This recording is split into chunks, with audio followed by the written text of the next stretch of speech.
Boa noite. Boa noite. Aos que estão Tudo bem, Luciano? Tudo. Boa noite, então, aos que estão participando da live. Já entraram aí.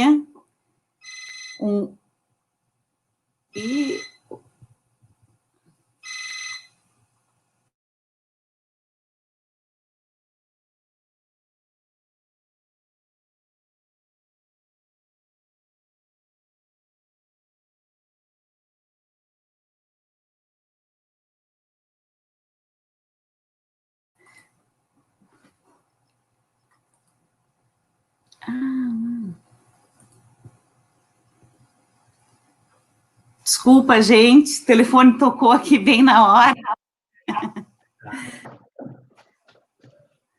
Então, Voltou aí. Intercorrente. Não, tem que fazer tudo sozinha, Vivian. Que susto que tu me deu, Luciano. Então, quero deixar um oi também para o pessoal que vai ver a live posteriormente, né? Que várias visualizações vão ser feitas depois também. E então hoje a gente vai dar continuidade aí à série de lives, né? Promovidas, né? Pela Coordenadoria de Design do IFSU, Campus Pelotas, né? Meu nome é Vivian Bandeira, né? Sou professora, né, nos cursos técnicos Design de Interiores, Comunicação Visual e também no curso superior Bacharelado em Design, aqui do Campus Pelotas. Então, eu queria ver, tá tudo ok aí, pessoal, com som? Tudo ok? Alguém que tá, pessoal que está aí participando, depois coloca aí no chat se tá tudo ok, tá? Então, nessa live, eu tenho a satisfação, né, de conversar, né, sobre a construção do eu, com o psicólogo Luciano, né, Martini, que também, né, é graduado aí em teologia e filosofia. Então, de imediato, né, eu quero agradecer a disposição do Luciano, né, de compartilhar esse momento conosco e já vou passar a palavra para ele, né, para ele se apresentar melhor, né, explanar aí o tema da live desta noite aí, a gente aproveitar bem esse tempo aí, que eu creio que, como é a proposta das nossas lives, né, vai ser um tema leve.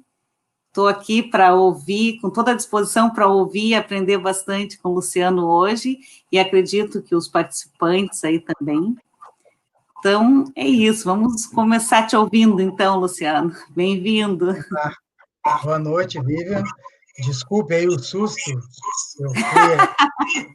eu fui ajeitar aqui o computador, acabei desligando, né? Mas isso também é bom para ver se tu está com bastante equilíbrio emocional, regulação, né? Se tu sabe lidar bem com experiências de estresse contínuo, né? Para mim é um privilégio, agradecer muito, né, o convite. Então, como tu já me apresentou, meu nome é Luciano, eu sou psicólogo clínico, trabalho no consultório já há um tempo, também sou professor de filosofia e também tenho essa formação em teologia. Então, estou aqui hoje para bater um papo contigo e responder as perguntas aí que tu tem para mim. Então, tá. Pessoal, a professora Dani Negeliski, ela vai anotar as perguntas que talvez alguns de vocês que estão participando tenham, tá? Então, fiquem à vontade aí para colocar aí no chat algum questionamento, algum comentário, tá? Na live. E eu vou fazer algumas perguntas aqui para o Luciano para a gente começar, então, essa conversa. Tá. Então, como o tema, né, da live é a construção do eu, né, eu fiquei pensando, né, eu gostei do tema da live, eu sou engenheira civil de formação, né, engenheiro construção, o pessoal da área do design aí também sempre envolvido, né? Com construção, com reforma, projeto, né? Projetos e detalhamentos e tal, e a gente sempre se preocupa em fazer bons planejamentos, bons projetos, né? Mas muitas vezes a gente não tem essa preocupação, né, com a nossa construção como pessoa, né, construção do nosso eu. Então, eu estou bastante na expectativa nessa live aí, para estar aprendendo, né, sobre esse tipo, um pouco mais sobre esse tipo de construção que, ao meu ponto de vista, é bem mais importante, né, do que as outras. Então, tá, um questionamento aqui que eu pensei em começar nessa live é o seguinte, Luciano, de maneira geral, né, as instituições de ensino focam em uma educação que tem uma estreita relação com a eficiência profissional, né, e a instituição que eu trabalho, né, que meus colegas trabalham, ela é uma instituição bastante voltada para o ensino técnico, né? Então, a gente também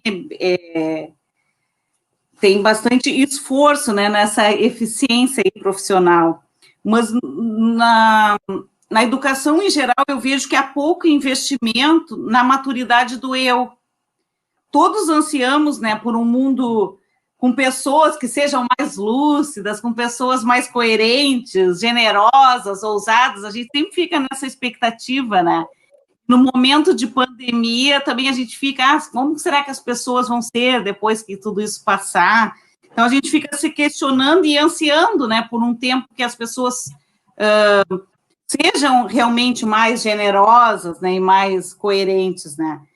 Mas aí o meu questionamento é o seguinte, será que nós estamos escolhendo os caminhos, as ferramentas, estamos tendo os comportamentos adequados para que a educação busque, né, fazer esse investimento aí na pessoa, né, na maturidade do eu? O que tu pensas assim, sobre isso? A construção do eu, né? Sobre 3 aspectos, nós construímos a nossa individualidade. Através da nossa personalidade, temperamento e caráter. O temperamento vem junto com a nossa carga genética, a gente não modifica o temperamento. Aquele temperamento que você nasceu é o temperamento que vai te acompanhar até o último dia da tua vida. E todos os temperamentos têm virtudes e defeitos. Então, temperamento, a gente aprende a lidar com o nosso temperamento, a utilizar as nossas virtudes e fazer com que fosse minimizado os nossos defeitos, aquelas nossas inclinações que não são tão virtuosas. A personalidade, pelo contrário, ela é uma construção social. Personalidade vem da nossa educação, vem das nossas vivências, vem da nossa cultura, do nosso ambiente, e essa personalidade vai sempre sendo ajustada e amadurecida no decorrer dos nossos dias. Tem o nosso caráter. O caráter seriam os nossos valores, aquilo que a gente acredita, aquilo que são princípios no qual a gente norteia a nossa vida. Quando tu fala de educação, é muito importante, porque a educação ela influencia tanto na identificação do nosso temperamento, na construção da nossa personalidade e na eleição dos nossos valores. E hoje, a nossa educação ela é diferente, porque quando uma criança, vou falar de 2 aspectos, tanto da educação formal, né, das escolas, quanto da educação de pais. Né? A nossa educação hoje formal, nas escolas, nas faculdades, ela visa um conhecimento, como tu disse, técnico. As escolas hoje preparam as crianças para fazer o Enem, o vestibular, e para inseri-las no mercado de trabalho. Ensinam uma profissão, ensinam o que elas vão fazer na vida. Então, a gente até pergunta para as crianças, o que tu vai ser quando crescer? Ela fala uma profissão.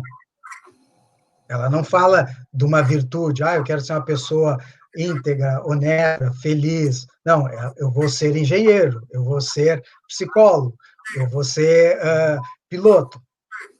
Então, a educação, a Grécia Antiga não era assim. Eles preparavam o cidadão, eles construíam a personalidade, eles construíam o caráter, ele ensinava a pessoa como se relacionar com a vida, como se relacionar com a sua própria história.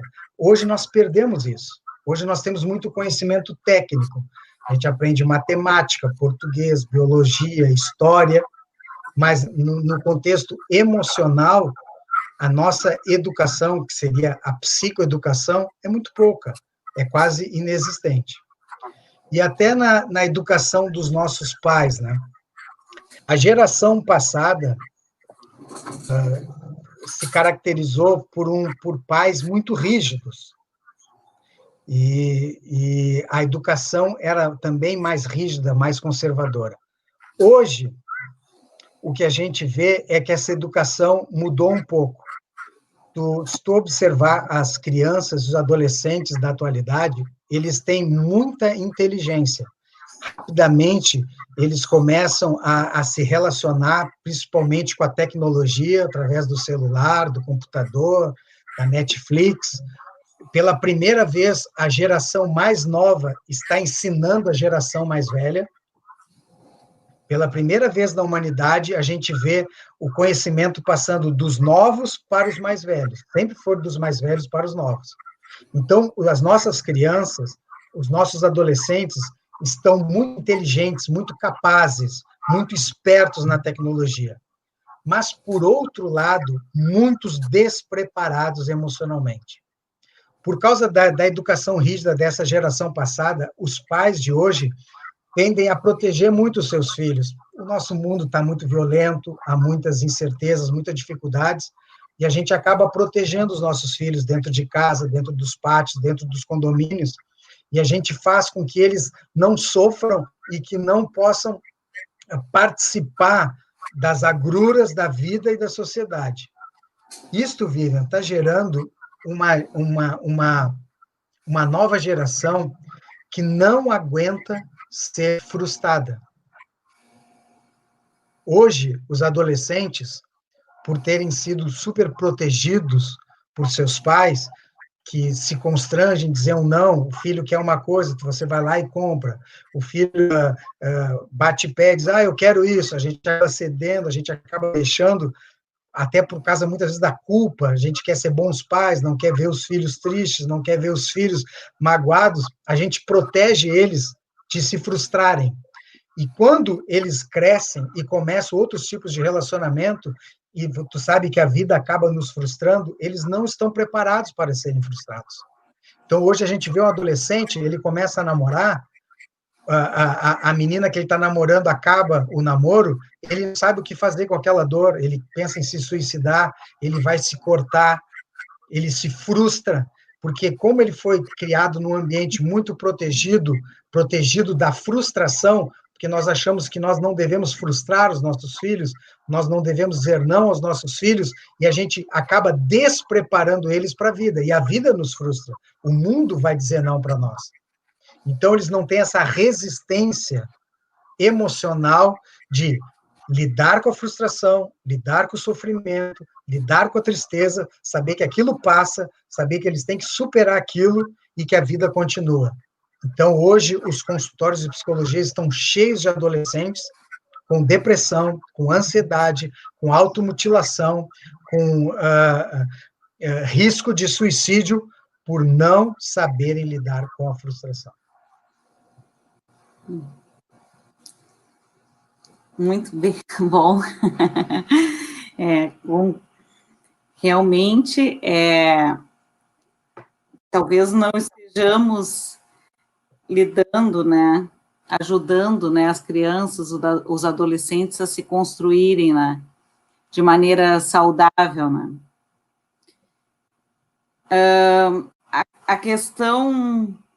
A segunda questão que eu queria te perguntar é a cultura de se distanciar do que pode nos causar dor e também de evitar experiências, né, pela possibilidade de sofrer com essas experiências aí, nos afasta desse processo de amadurecimento? Bem, como a gente falou, a cultura de se afastar daquilo que me traz dor. O que eu vou dizer para ti? O sofrimento é a marca do ser humano. Sofrer nos humaniza. Todos nós enfrentamos as nossas dores, as nossas angústias, enfrentamos a nossa carga de sofrimento. Todos nós. Podemos não sofrer igual e nem sofrer pelas mesmas coisas, mas estar vivo, amar, traz uma carga de sofrimento. Até tem uma frase que se diz, né, que todo amor acaba em tragédia.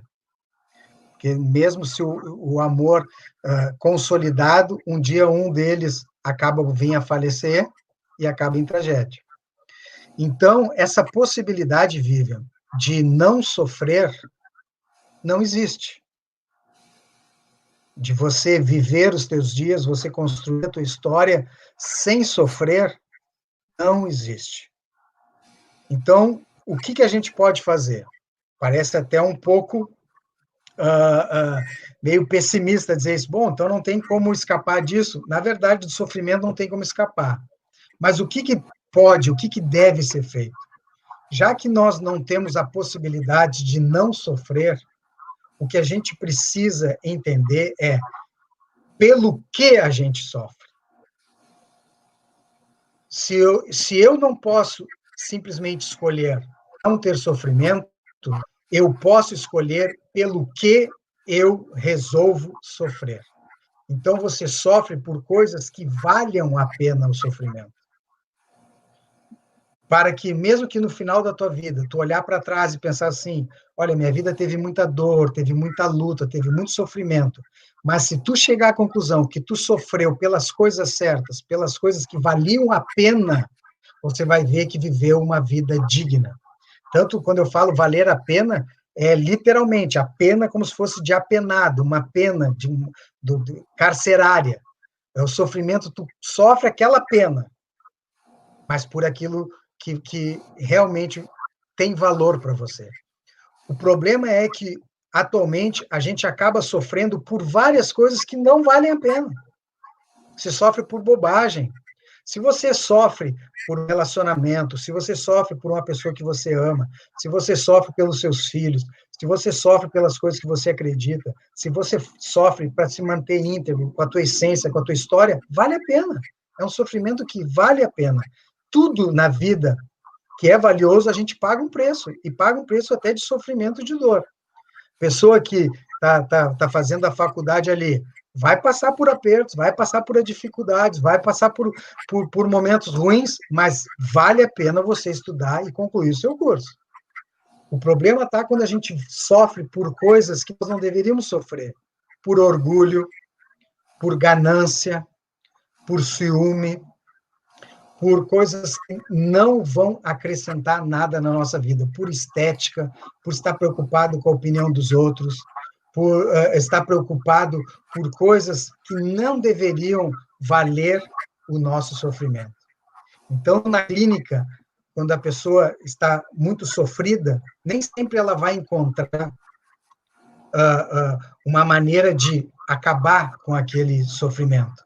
Agora, quando a pessoa sofre e encontra, Vivian, um sentido no sofrimento, eu estou sofrendo, mas eu sei pelo que eu estou sofrendo, por uma coisa que realmente é importante para mim, o sofrimento fica mitigado. E a vida ganha uma outra cor em colorido. É um sofrimento que demanda uma dignidade. Eu sofro pelas coisas que realmente valem a pena por sofrer. Uhum. Bom, vou sair daqui enfarada de tanta informação importante. Muito legal. Então, a terceira pergunta. Quando buscamos autoconhecimento, e o sentido para a vida, né, que falava ali no tema, né, dessa live, nós ganhamos consciência para usar o tempo com qualidade, e isso também nos permite experiências mais saudáveis nessa principal construção aí da nossa existência. Encontrar o sentido da vida, né? Você estava falando, eu me lembrei de um paciente que ele estava muito, assim, chateado, muito infeliz, e estava, assim, repetindo diversas vezes, eu me sinto um fracassado, eu não sou feliz, eu não tenho a vida que eu quero. E daí eu conversava com ele, mas ele sempre voltava nisso, não, eu sou muito feliz, eu não tenho a vida que eu quero, eu sou um fracassado. Eu propus para ele assim, vamos fazer um exercício sobre a vida que tu quer. Escreve para mim um dia perfeito. Um dia que tu diga, esse dia é o dia perfeito. Mas escreve um dia que seja execuível, dentro da tua realidade. Não põe um dia perfeito que eu vou nadar com os golfinhos no Havaí, que eu vou fazer uma viagem espacial para a Lua. Não, um dia da tua rotina. Um dia comum, mas que seja perfeito, conforme a vida que você quer viver. Aí eu fui falando isso, ele ficou muito sério, assim, pensando, daqui a pouco ele disse, não, mas os dias assim da semana, tudo bem, para mim é pior os finais de semana. Eu disse, então tá, então descreve para mim, traz escrito na próxima sessão, um sábado perfeito. Tá? Tu está dizendo que a tua vida, tu está muito infeliz, tu tivesse um fracassado. Se tu fosse uma pessoa feliz, uma pessoa que tu julgaria que tem sucesso na vida, o sábado perfeito, o que tu faria, tá? Aí veio na outra sessão, ele não tocou no assunto, tá? Eu respeitei, continuei conversando e tal, né? Porque algumas vezes esses exercícios mexem com as pessoas, né? Se ele não falasse, eu não ia falar nada. Mas daqui a pouco ele disse, tu me mandou fazer um exercício, né? Aí eu disse, pois é, eu pensei que tu não ia tocar no assunto. E daí, tu escreveu para mim? Ele disse, não, eu comecei a escrever e fiquei pensando. Por que o Luciano me pediu isso? Fiquei pensando, e eu comecei a escrever e eu já sabia o que tu ia me dizer. Depois que eu lesse tudo, tu ia me olhar para mim e dizer assim, então por que tu não faz isso no sábado? Aí ele disse, então nem fiz. Mas isso é uma verdade, Vila. Sabe que as pessoas hoje, é impressionante, no consultório, elas chegam à conclusão que elas não sabem do que elas gostam. Elas não sabem o que elas querem. Elas não sabem que tipo de vida que elas querem ser. A gente tem que ver se os sonhos que a gente sonha são realmente nossos ou foram sonhos fabricados por outros.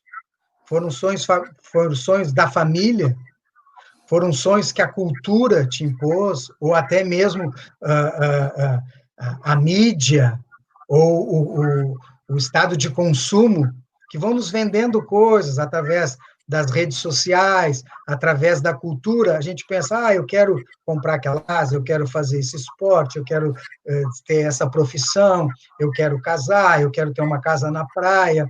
E daí, ou a pessoa fica frustrada porque não realiza o sonho, ou, incrivelmente, depois de realizar o sonho, ela pensa assim, nem era tão bom assim. A gente acaba investindo a vida, correndo atrás de sonhos que a gente nem sabe realmente se são os nossos sonhos. É o que de vez em quando eu brinco com os pacientes, são sonhos que a gente tomou emprestado. Já que eu não tenho nenhum sonho meu, me empresta os sonhos aí de vocês para eu sonhar. Então, se não realiza, fica triste. Se realiza, fica decepcionado. Por isso a importância do autoconhecimento e saber quais são realmente os teus sonhos. Super me identifiquei aí. Eu brinquei com os colegas antes, né? Eu digo assim, pessoal, sextou, vamos para a sessão terapia agora, vamos esquecer as frustrações da semana. Sessão de terapia online. Para mim está sendo. Eu estou amando, não sei que os outros participantes aí, mas para mim está ótimo o papo. Então, vamos seguindo aqui. Eu coloquei aqui, muitas pessoas têm dificuldades com o novo. Ó, que fez a pergunta pensando em quem? Então, assim, eu acho que tem várias pessoas, assim, né, que têm essa dificuldade de inventar e de viver coisas novas, né? Que ações que tu achas, assim, que podem contribuir para que, além de apenas nós aceitarmos esse tempo de transformações, nós venhamos viver esse tempo com saúde e entusiasmo. Não apenas aceitar, mas ter um entusiasmo nesse momento, assim, com essas novas experiências, novas rotinas que estão sendo impostas.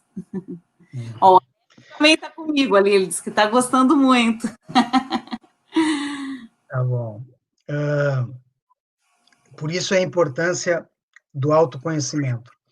A gente acaba fazendo terapia, uma das razões que justifica a terapia é você entender por que você funciona assim. Tem até um versículo na Bíblia que diz assim: conhecereis a verdade vos libertará. E esse é um princípio que, inclusive, pode ser aplicado a nós mesmos. A gente conhece a verdade, por que eu sou assim, por que eu ajo dessa maneira, por que eu funciono isso, desse modo específico, é como se você desfrutasse de uma libertação, de uma liberdade para se tornar uma pessoa diferente, mais evoluída, mais amadurecida. Então, a gente tem que entender da onde esse medo do novo. Por que eu temo o novo? Por que eu tenho medo daquilo que é desconhecido para mim? Duas características que são humanas, tá? É o medo do novo e a acomodação. Medo do novo e acomodação. As duas estão bem ligadas. Isso tem a ver com a história da humanidade.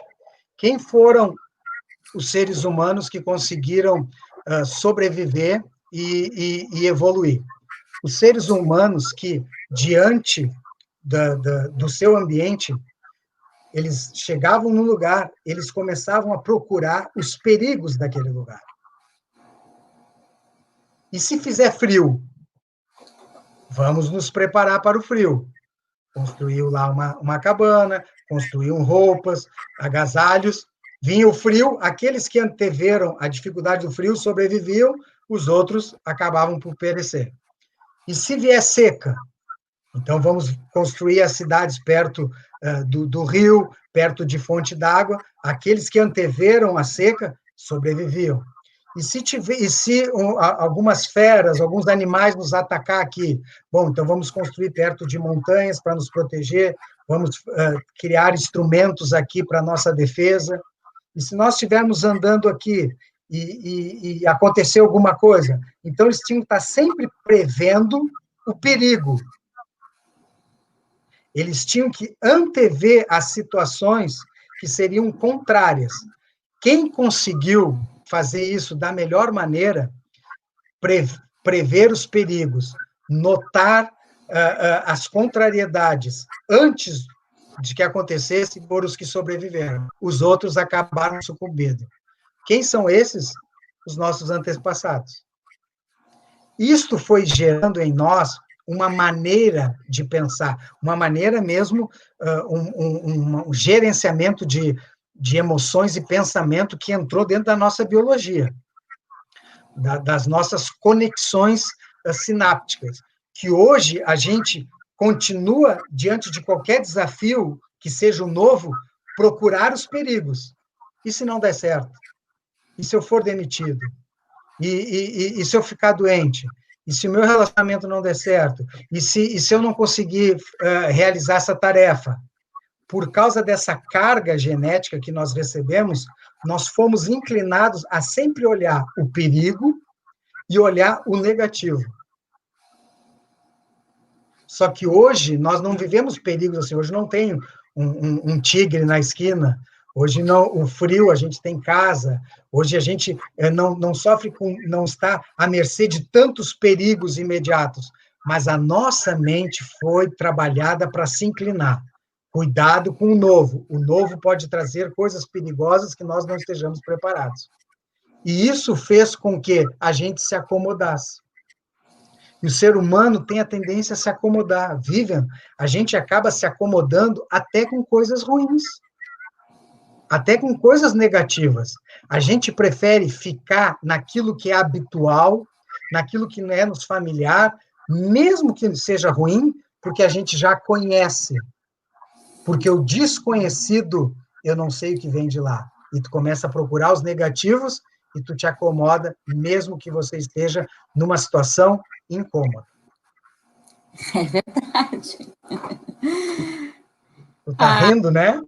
Eu tô. Ai, ai. A professora Raquel Godinho, né, perguntou o seguinte: quais são as estratégias para o autoconhecimento?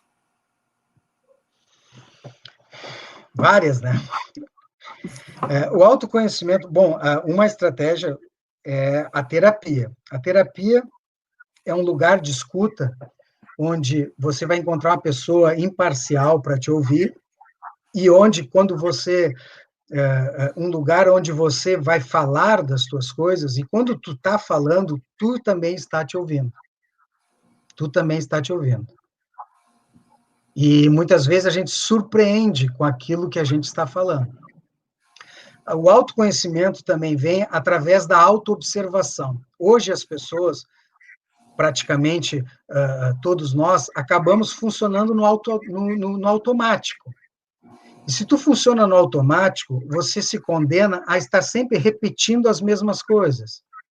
E aquilo que tu não resolve, aquilo que tu não cresce, aquilo que tu não reflete, aquilo que tu não observa em ti, você vai repetindo. Vão ser sempre os mesmos ciclos. Você tem que ter essa capacidade de parar e se observar e pensar assim, por que eu estou agindo dessa forma? Por que eu estou sentindo isso? Conseguir sair de si e se observar. Até mesmo as nossas emoções. Uma coisa é você dizer assim, eu sou uma pessoa muito braba. Outra coisa é você dizer assim, eu estou com raiva. Aí a raiva já não é quem tu é. A raiva é como você está se sentindo. E daí você consegue se observar e dizer, isto é um sentimento, isto passa, isso tem uma causa, isso tem uma consequência. Qual é a causa? Qual é a consequência?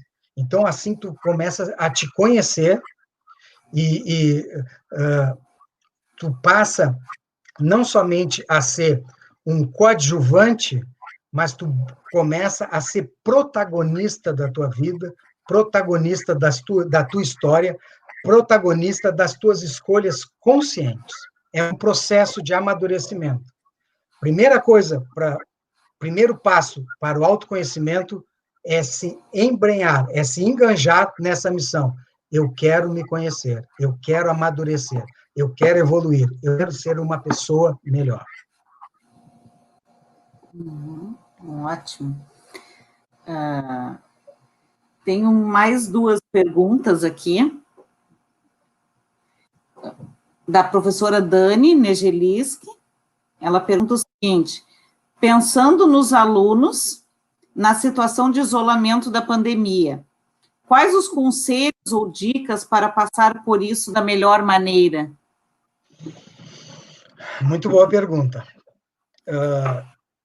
Essa pandemia, ela traz, fora os aspectos da saúde do Covid, ela também tem algumas consequências na saúde emocional das pessoas. A pandemia nos trouxe muito forte a incerteza. Nós não sabemos quando vai passar, como vai passar. Estamos enfrentando a imprevisibilidade da situação. Nós não sabemos qual o mundo que vai surgir depois da pandemia, e tem mais o confinamento, que faz com que as pessoas fiquem isoladas e mais solitárias. Tudo isso é muito difícil. para ajudar a passar por isso, algumas dicas práticas. Primeiro, estabeleça uma rotina saudável. Já que o mundo está, de certa forma, caótico, você tem que estabelecer na tua vida ordem para contrastar com o caos que a gente vê lá fora. Ordem no sentido, você ter hora para acordar, hora para dormir, hora para se alimentar, fazer uma alimentação saudável, você ter hora para estudar, hora para trabalhar, hora para conversar com os amigos, ter uma rotina. A rotina faz com que esse sentimento de incerteza, de imprevisão, acaba ele perdendo um pouco de força, porque a ordem, a rotina organiza a tua vida. Sabe, quando a gente está muito mal emocionalmente, quando a gente está muito desregulado das nossas emoções, uma boa dica é arruma o teu quarto. Porque quando tu vai arrumando o teu quarto, quando tu vai arrumando o teu guarda-roupa, tu vai arrumando os teus documentos, colocando tudo ali, tu está organizando o teu ambiente, e tu organiza fora e tu começa a organizar dentro. Então, um ambiente saudável, uma rotina saudável, alimentos saudáveis. Outra coisa, procura filtrar e não esteja muito ligado em todas as notícias. Veja um jornal. Veja um, não veja 4, 5, porque daqui a pouco a pessoa vai se alimentando de notícias negativas. Você não precisa ser um alienado, estar totalmente à parte do que está acontecendo no mundo, mas você não precisa estar ligado naquilo 24 horas, porque aquilo também traz uma carga negativa, até porque os nossos noticiários se focam muito no negativo. E daqui a pouco aquilo passa para dentro de nós. E também, principalmente, cultivar, manter, ter uma manutenção nos relacionamentos. Amigos, familiares, isso é muito importante para a gente passar essa pandemia. Muito legal. Obrigada por esse compartilhamento aí, essas dicas aí. Com certeza vão ser ótimas para o pessoal que está agora, o pessoal que vai ver depois. Né? Obrigada, Luciano.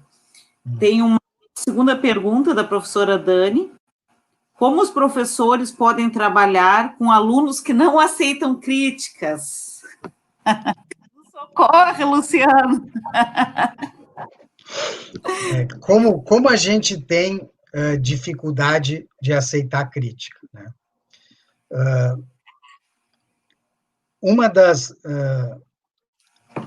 dos desafios, sabe, da nossa vida emocional é você aprender a lidar com as frustrações, com a crítica e com a rejeição.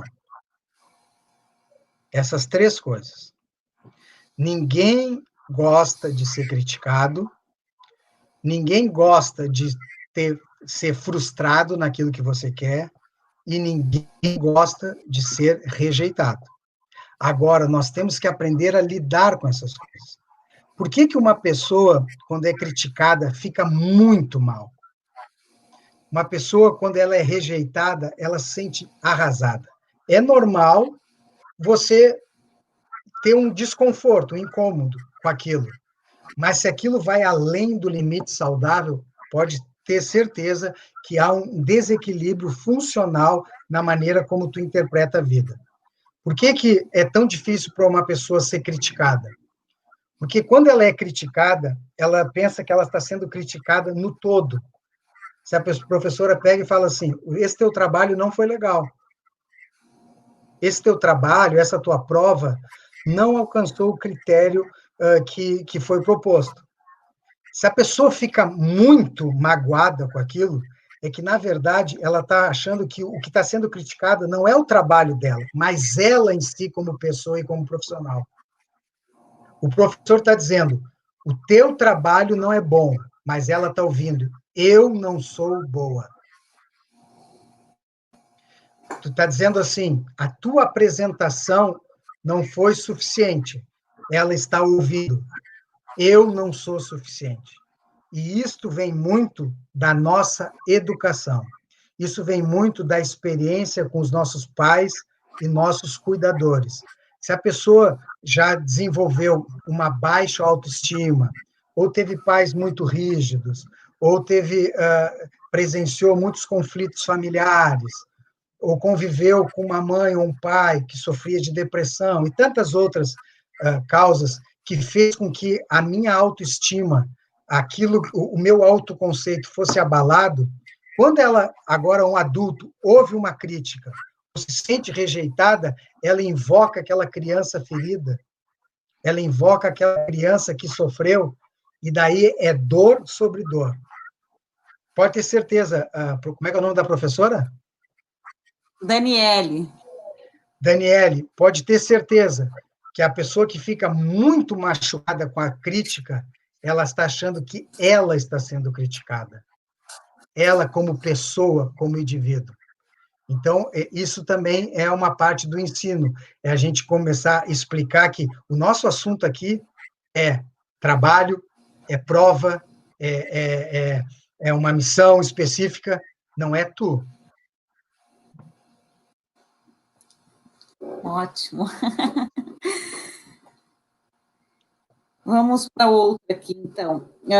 Quais os transtornos mentais são mais prováveis de surgirem ou progredirem, né, durante ou após a pandemia? Que sintomas merecem mais atenção, assim, que tu achas nesse período? Basicamente, né, o confinamento da pandemia, ele acaba acirrando os sintomas de todos os transtornos, né, acabam sendo agravados nessa situação de pandemia. Mas os mais comuns são a depressão, a ansiedade e o transtorno de pânico, né?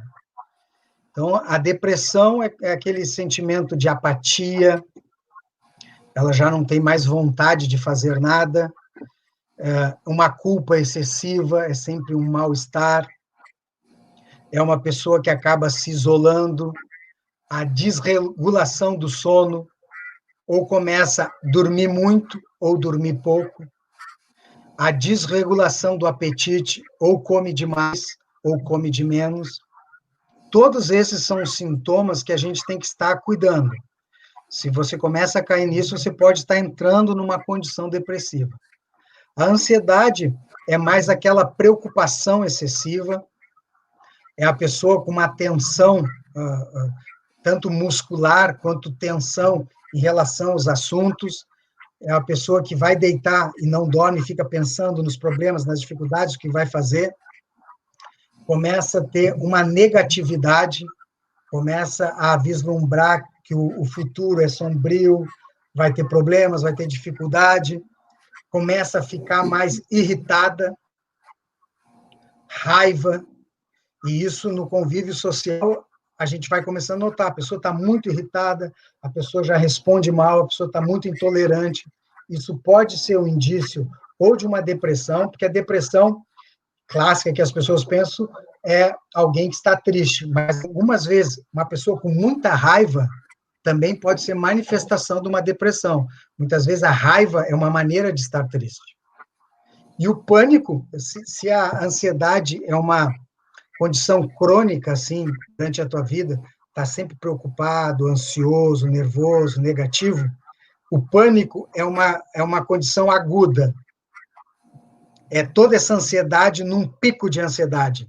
E daí vem a taquicardia, a sudorese, a pessoa acha que vai morrer, é muito parecido com um ataque cardíaco, então ela sente um medo, ela pensa que a vida está acabando, vai para o pronto-socorro rápido, chega lá, fazem todos os testes, não é nada, diz assim, foi um ataque de ansiedade que tu teve.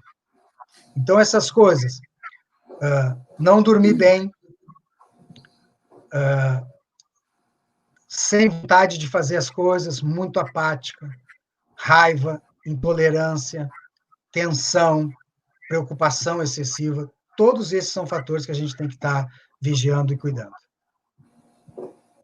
Bem. Então, antes de eu seguir para a próxima pergunta, eu queria lembrar que o pessoal que gostaria de receber um atestado, né, de participação nessa live, o link está na descrição do vídeo ali no YouTube, Então, é só clicar ali no link, preencher alguns dados, e aí depois chega no e-mail esse atestado, tá? Então, ele só fica disponível durante a live. Então, quem não quer esse atestado e não clicou, pode ir ali enquanto a gente está transmitindo aqui a live. Bem? Então, uma outra pergunta, né? Na verdade, não seria uma pergunta, né? Seria um pedido, né? Para que tu apontes algumas recomendações, né? Para a proteção da saúde mental, muitas tu já falaste, né?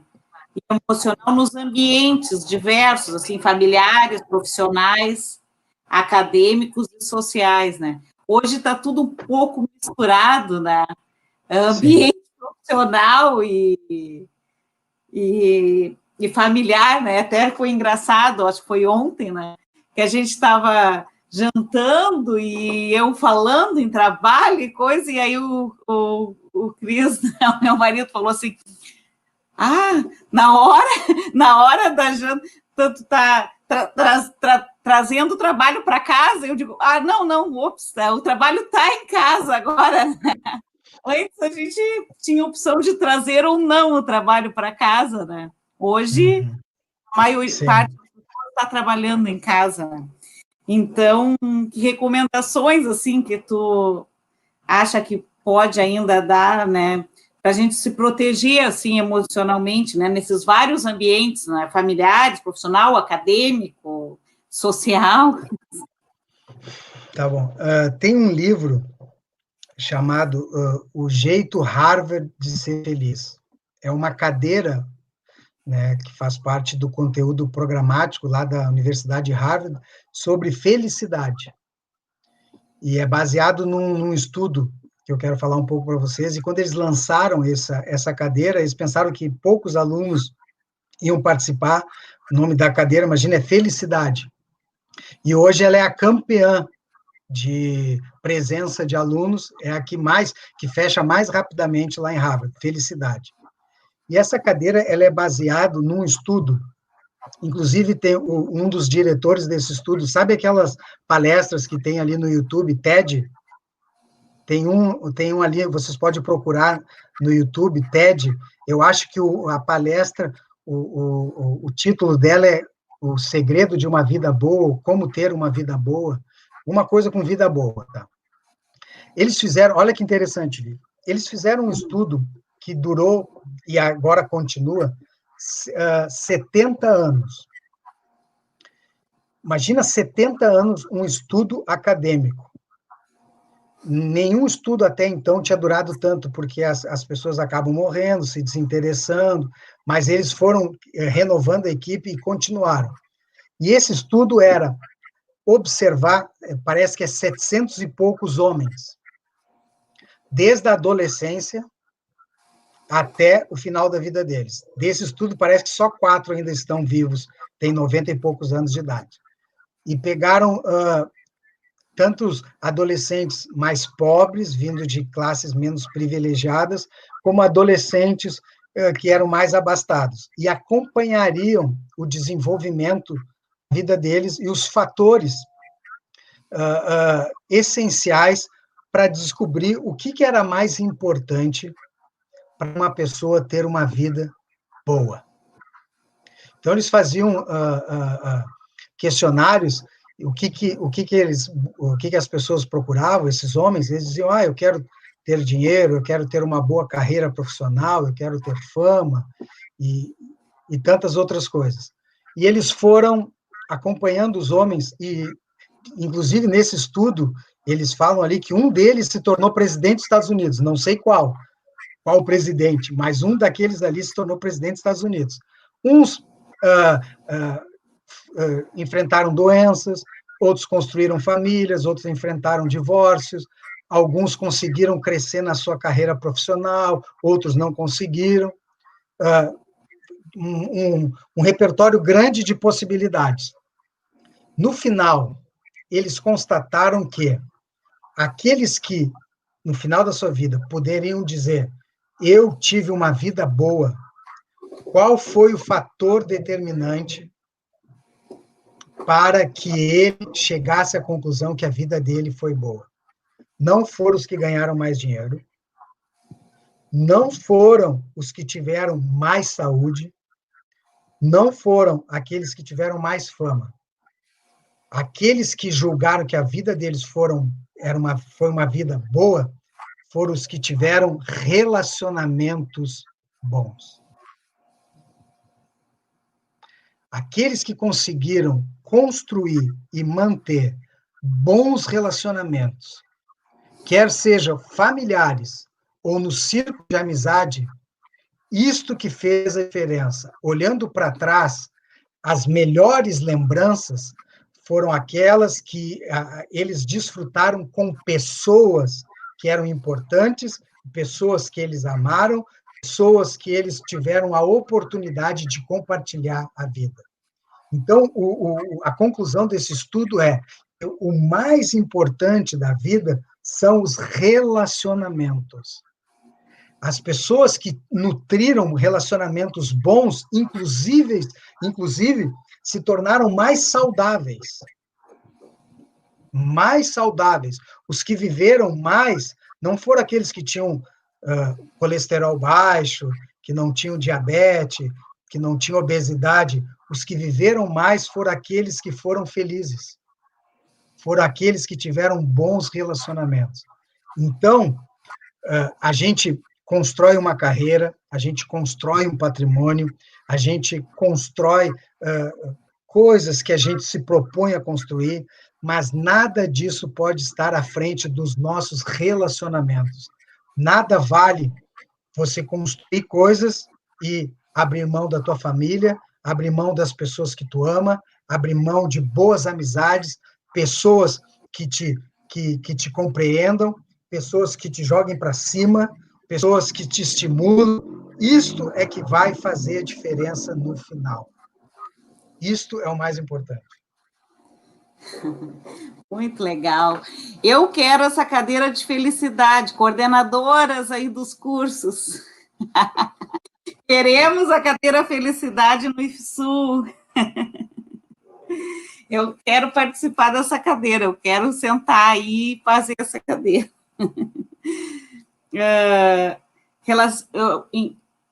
Com relação aos relacionamentos, né? Eu até numa outra tinha pensado, muitas vezes a gente desfruta, né, de relacionamentos muito rasos, assim, de maneira geral, porque a gente tem medo, às vezes, de se envolver, né, para não se frustrar e tal, e aí a gente perde um pouco dessa felicidade, né, vive dessa maneira mais superficial, se relaciona superficialmente, no raso ali, né, então é importante saber que como a gente precisa investir mais, né, em relacionamentos, né, em todos os ambientes, né? Muito legal. Então, agora uma outra pergunta aqui, em relação ao uso intenso, né, e quase exclusivo, né, de aplicativos de videoconferência e de redes sociais para fins de trabalho e até de convívio social, né, devido ao isolamento da pandemia, quase que é exclusivo isso, essa maneira, né, da gente se relacionar. Tu achas que isso pode gerar um medo ou um desinteresse pelo retorno a essas vivências presenciais? Quando passar a pandemia, pode haver um desinteresse, a gente voltar a se relacionar da maneira como era antes? Eu acho que uma dica, tem agora um documentário na Netflix, que é O Dilema das Redes. Muito importante. É um documentário que a gente precisa ver e pensar. É um documentário que vale algumas lives aí na faculdade, né? Que aborda um pouco sobre esse mundo digital, inteligência artificial, o uso das redes sociais, fake news. É muito interessante e que todos possam ver.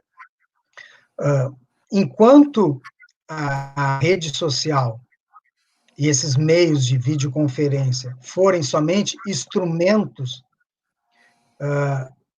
a serviço do relacionamento, ok.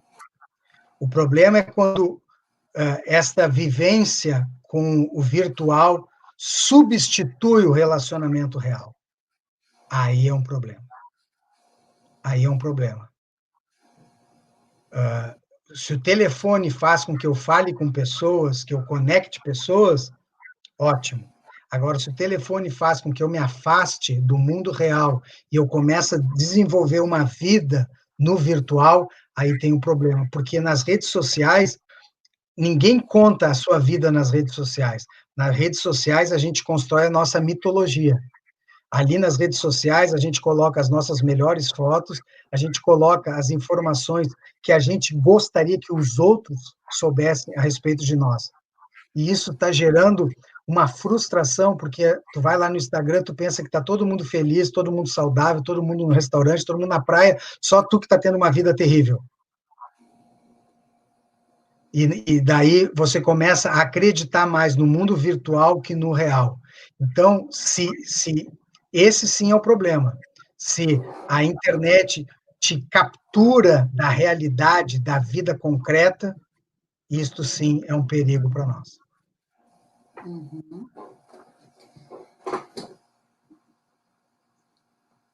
Aqui eu tenho uma pergunta enviada pela professora Cecília Boanova.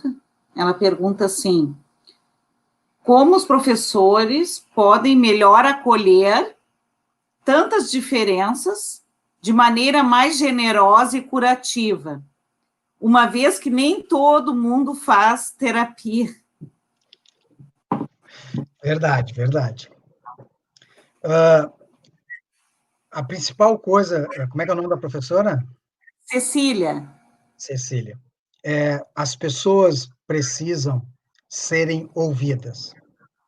A gente não pode cercear o direito das pessoas, na sua diversidade, de serem ouvidas, compreendidas e aceitas. A gente pode até discordar das opções, a gente pode até discordar da corrente política, a gente pode até discordar do estilo de vida, mas as pessoas têm direito. As pessoas têm direito de serem ouvidas, de terem um lugar de fala, de expressão, e as pessoas não devem ser julgadas por aquilo que elas escolhem, mas devem ser respeitadas. Então, dentro da sala de aula, por causa das redes sociais e do momento político que nós estamos vivendo no Brasil, muitas vezes se acirram rivalidades. Todo mundo é livre para entender as coisas da maneira que achar que tem que entender, mas todo mundo tem liberdade de construir a sua subjetividade e tem o direito de ser ouvido e de se posicionar segundo as suas convicções. Ótimo. Então, nós estamos aí com 58 minutos de live, né? Eu tenho mais 2 perguntas aqui. Tá bom, vamos ser objetivos, então. Não, eu estou tranquila, eu passo horas aqui te ouvindo, eu não quero te cansar também. Né? Uma pergunta assim: os brasileiros se relacionam com bastante afetividade. Acreditas que possa acontecer uma descaracterização desta identidade no período pós-pandemia? Interessante a tua pergunta. Realmente, o brasileiro ele é muito afetivo, mas é interessante, isso é muito importante nos relacionamentos de casais, no relacionamento dos pais com os filhos, e até dos filhos em relação aos pais, a gente compreender que a afetividade nem sempre se expressa da mesma maneira. Porque tem um livro muito bom chamado As 5 Linguagens do Amor, que nem todos expressam o amor da mesma maneira e nem todos se sentem amados da mesma maneira. Então, assim, dando um spoiler do livro, são basicamente 5 linguagens do amor. Tem gente que demonstra o amor através de palavras de afirmação. A pessoa diz: eu te amo, eu gosto de ti, através de elogio e palavras de afirmação. É a maneira dela demonstrar que ela ama. Outra demonstra o amor através de presentes. Quem ela ama, ela dá coisas. Ela sente prazer em dar presentes, em conceder coisas para aquela pessoa. Outra demonstra o amor através de toque. é aquela pessoa que vem, te abraça, te beija, faz carinho, cafuné, ela é mais do toque, ela é mais do corpo, ela é mais do tato. Outra expressa a afetividade através do serviço. Eu demonstro que eu amo fazendo coisas para ti. E já outra demonstra o amor passando tempo contigo, tempo de qualidade. Por que isso é importante? Tem pessoas que dizem assim, meu pai nunca me amou. Aí eu pergunto para elas, por que tu acha que teu pai nunca te amou? Ela diz assim, meu pai nunca me disse que me amava. Mas esse pai que talvez nunca conseguiu dizer que amava, saía cedo de manhã, voltava à tarde, trabalhando intensamente para dar tudo do melhor do filho. A maneira de expressar o amor dele não era com palavras, era com serviço. Outros dizem assim, a minha mãe nunca me amou. Por que a tua mãe nunca te amou? Porque a minha mãe nunca me deu um abraço. Mas talvez a mãe não dava o abraço, mas sempre estava ali para ti ouvir, para falar contigo, estava presente nos momentos importantes da tua vida. Então, nos relacionamentos, daqui a pouco você é casado com um cônjuge que ele expressa a afetividade de uma maneira diferente da tua. Você é muito de falar, eu te amo, e ele já é diferente, ele te dá um presente. Então, tu imagina, eu fico esperando ouvir que ela me diga que me ama, e ela nunca diz, mas eu tenho que ouvir através das atitudes dela, que é a maneira dela expressar o amor. Aí tu imagina uma pessoa que ela é do toque, ela se sente amada com abraço, com carinho. O marido já não é assim, aí o marido vai e compra um presente para ela. Ela pensa assim, eu nem queria isso, por que tu foi gastar dinheiro? Eu nem gosto disso. É a maneira dele dizer eu te amo. É a maneira dele de mostrar a afetividade. Então, a afetividade não é demonstrada de maneira uniforme. A gente tem que olhar para as pessoas que estão do nosso lado e entender como essa pessoa trata quem ela ama e como essa pessoa se sente amada. É um bom exercício para fazer em família. Ótimo. Então, a última, né, pergunta, se não aparecer mais nenhuma. Já que estamos no mês da campanha de conscientização sobre a prevenção do suicídio, né, conhecido Setembro Amarelo, que alertas, assim, poderias deixar aos participantes da live, né, para identificar possíveis casos de risco, assim, nos ambientes de convivência? Tá bom. A gente tem alguns mitos a respeito do suicídio, né? Um deles é, quem diz que vai se matar, não se mata. Pelo contrário, normalmente a pessoa que chega a cometer esse ato extremo é uma pessoa que já comunicou. O que a gente faz? Primeiro, a gente tem que entender o que é o suicídio. Vivian, todo o nosso sofrimento, todas as nossas angústias, precisam de uma narrativa. Se nós não colocamos em palavras aquilo que nos incomoda, aquilo que nos machuca, aquilo que nos fere, o sofrimento vai encontrar outras maneiras de procurar narrativa. Quem não fala das suas dores, muitas vezes fica doente. Aí o sofrimento se manifesta através de uma somatização, a pessoa fica doente. Outros não ficam doentes, outros têm sintomas, fica depressivo, ansioso e tantos outros. É a maneira que o sofrimento ganhou a narrativa, através de um sintoma. E o suicídio é a narrativa extrema. É aquele que não conseguiu colocar em palavras as suas dores. O suicídio é a maneira dele comunicar ao mundo o que ele estava sentindo. É a maneira extrema, é a narrativa mais pesada para contar da nossa dor. Então, o que a gente faz? Quando a pessoa está com uma ideação suicida, muito mais do que dizer, não faça isso, a vida é boa, você não pode fazer isso. Muito mais do que isso, o importante é você ouvir a pessoa, que a pessoa tenha um ouvido para ouvir as suas dores. Que ela possa, até nesses serviços que tem de telefone, esse Disque Vida, muitas vezes os que estão ali atendendo, a pessoa liga e eles ficam ouvindo as pessoas, as queixas, as frustrações, as histórias, e depois que ela fala, ela diz assim, ai, muito obrigado, tu me ajudou muito. E não precisou falar nada, só ouvir ela.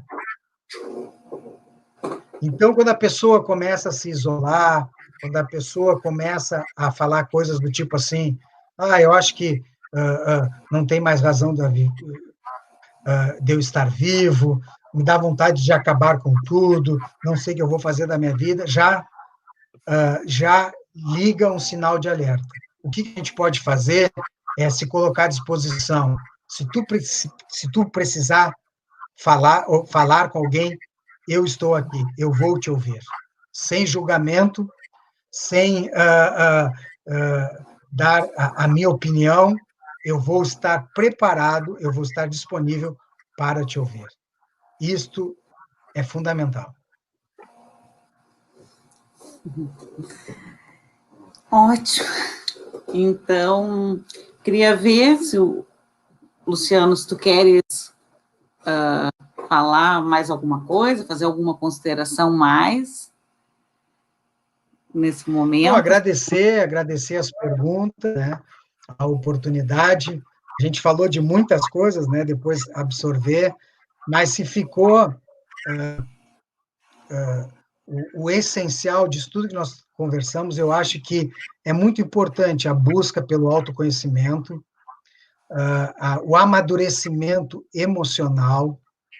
Não é só porque a pessoa já tem uma certa idade que ela é realmente madura. É uma pessoa que se abriu para os processos, que conseguiu se auto-observar, aprendeu com as relações. Isto é muito importante para que a gente tenha uma vida, e não somente uma vida sobrevivida, mas uma vida abundante. Eu também quero, para a gente partir, então, para o encerramento dessa live, né? Quero dizer, né, aos participantes aí, o quanto cada um é importante, né? E que a existência de cada um de nós é muito mais relevante, né, do que a gente imagina, né? Na vida das pessoas do nosso convívio. Então, se alguém não está se sentindo bem, assim, não está se achando no seu estado normal, né, que crie coragem, né, e compartilhe dos seus sentimentos com alguém. É importante a gente ter alguém para compartilhar o que a gente está sentindo, né. E aos que se sentem mais saudáveis, assim, né, que fiquem atentos às pessoas que fazem parte aí da tua rotina, porque às vezes a rotina da gente é tão acelerada que a gente não para, né, para prestar atenção no outro, para ouvir. Então, que a gente tenha mais sensibilidade, né, para perceber quem está ao nosso redor e que a gente tenha ouvidos, né, dispostos, como o Luciano estava sugerindo aí, né, a escutar de verdade, né, não é aquele escutar, falou mas é escutar com atenção o que o outro está sentindo, né? E também a gente sempre ter um abraço disponível, né? Mesmo que seja virtual, né? No momento, sejam abraços virtuais, mas que as pessoas possam perceber que nós estamos disponíveis, né? Para dar uma atenção, né? Nesse momento. Então, era o que eu queria deixar aí de consideração, né? Queria anunciar também a próxima live, né? Do Design FISU em Casa, vai ser na quinta-feira próxima, dia 1º de outubro, a professora Daniele Negelis, que vai receber as convidadas Rosiane Santos da Silva e a Iolita Marques de Lira, que são do Instituto Federal de Alagoas, e o tema da live é trajetória e experiências de um currículo interdisciplinar de design. Quero agradecer, né, Primeiro aí o Luciano, né, esse convidado. Para mim foi muito especial, Luciano, foi a minha primeira live na vida. Foi muito bem, Vivian. Para mim, foi uma aula aqui, né? Aprendi demais. Quero colocar em prática muita coisa aí do que tu nos recomendaste, né? E então te agradeço muito aí. Valeu muito mesmo. Eu ficaria horas aqui te ouvindo. E tu tenhas bastante sucesso aí nas tuas profissões, né? Nos teus propósitos de vida aí. Sejas bem feliz aí em tudo que tu tens projetos. E quero agradecer também, né, as colegas da Coordenadoria de Design pela oportunidade, né, de abordar esse tema, né, na nossa série de lives. Acredito que vai ser proveitoso para os que participaram, para os muitos ainda que vão visualizar, né, esse vídeo que vai ficar disponível no YouTube. Também agradecer a professora Raquel Godinho, né, que deu todo o suporte técnico, né, para a transmissão dessa live, também para a divulgação. A professora Dani, né, a Dani Negeliski, que me ajudou aqui com as perguntas.